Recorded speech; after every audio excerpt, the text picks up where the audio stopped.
Hey everyone, it's Eric Estrada, the Tax-Free Ninja, and we are officially back from our summer slumber. I've got a new 3-part series coming out entitled Success with Money Tips for Your 20s, 30s, and 40s. Don't go away, because when I come right back, I've got part 1 coming right at you. Alright, well welcome back. Again, I'm Eric Estrada, the Tax-Free Ninja, financial professional specializing in helping you master the power of tax-free money for retirement, college planning, and other long-term savings goals. And today, I've got the first part of a 3-part series that I call Success with Money Tips for Your 20s, 30s, and 40s. Now, it's September. We're in the middle of Life Insurance Awareness Month. But also, I've been reading out there that there's a lot of lack of consumer information when it comes to finances. So what I want to do is put together a quick 3-part series that'll help you have some easy tips to follow to help make life a lot easier when it comes to managing your money. So whether you are a success with managing your money, you're trying to learn to manage your money better, or just looking for new information altogether, I've got you covered.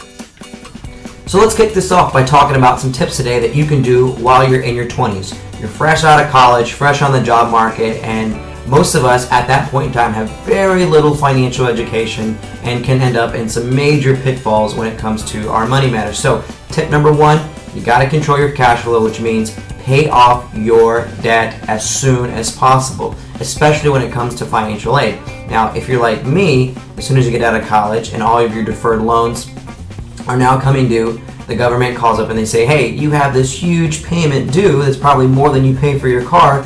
That's kind of scary, and that can take away from the majority of our income. But don't worry, there's actually several programs out there where you can have your payment adjusted due to the amount of income you earn, or have it stretched out over more periods of time, or even get some debt relief. So don't freak out when you get that big student loan bill in the mail. You can always call up your lender and talk about the different options out there to make a payment more affordable to what you have. Number 2, build your emergency fund. And what I mean by emergency fund is you want to have an account with easy access that has money you'll need for a rainy day, like for instance if you lose your job.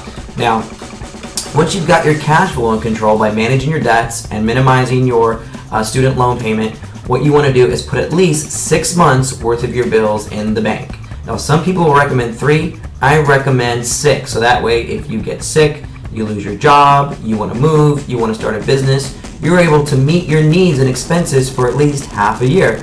And the sooner you start, the better. So keep at least 6 months worth of your bills in the bank, and you're taking on the first step to true financial freedom.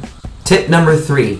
Get a credit card. Now, most people think I'm crazy. Why give a 20-year-old a credit card? Well, let me tell you something that most people don't tell you about credit cards. See, credit cards you shouldn't use as a way to create more debt for yourself. You should actually use it as a method to help build a dominant credit score. So here's what you do. First off, shop the different credit cards out there according to your credit score and financial position. Now, there are some that require a deposit, there are some that require none, there are some that even have rewards like free travel incentives or cashback options. Either way, think about what you would use a credit card for and pick the one that's going to make the most sense to you. If you want to travel more often and for less money, then pick one that's going to have travel rewards. If you want to put cash back in your pocket so you can afford more things that you need, then pick one with cash rewards. But here's the secret to it. Don't pay for things you don't need. Use your credit card to pay for things that you're going to pay with cash either way, like for instance your utilities or your car bill or car note, things like that. Pay that off with the credit card, and then before the bill is due, go ahead and turn around and use the cash that you're going to pay with it anyways. And trust me, in 6 months you will have a dominant credit score and the power to buy essentially anything you want. So tip number 3, get a credit card and use it rightly. Use it to pay your bills that you'll turn around and pay right back with the cash that you were going to use anyways. And trust me, you won't be disappointed.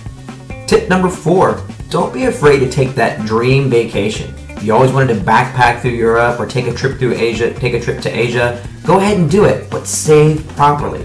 Make sure that you have your emergency fund set up. Make sure you've established your credit card, and then save for the trip that you need. Now, trips don't have to cost an arm and a leg. There are several websites out there where you can get trips that people bail it on at the last minute, or you can find discounted prices on hotels, airline tickets, all types of things. So the reason I recommend taking a trip And no, I'm not just trying to get you to spend money. It's because it's the trips that keep you sane. It's the trips that when you return to the office make you want to work harder and get back out there and treat yourself again. So take the trip of your dreams. Don't be afraid, but make sure that you're in the right financial position before you act on that. All right, and tip number 5, take the job that you really want. Now, I know when you get out of college, you've got debt staring you in the face, your parents don't want you to move back, there's all these things that you want to see and do.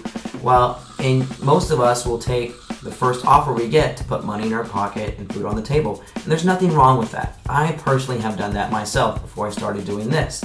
But what I want to tell you is that if you really have a passion in life and there's an opportunity for you to act on that, even if it doesn't pay the most money in the world, go ahead. Because in order for us to truly be successful, it takes time and effort put into our craft before we really start to see the fruits of our labor that we want. So you don't want to waste 6, 7, 8 years in some job that you never really liked, when you could be putting 6, 7, 8 years of investing your time into a career that you're truly going to enjoy. So don't be afraid to take that move. If it's paying less money than another job, then just live within your means or find different ways to bring in additional income like freelancing. Your stress level will be a lot lower, people will see a difference in you, and you're going to have a lot more fun making money than taking some desk job that you don't even really care about. So tip number 5, take the job that you really want and find a way to make it work even if it pays less money than some of the other offers out there. So there you have it.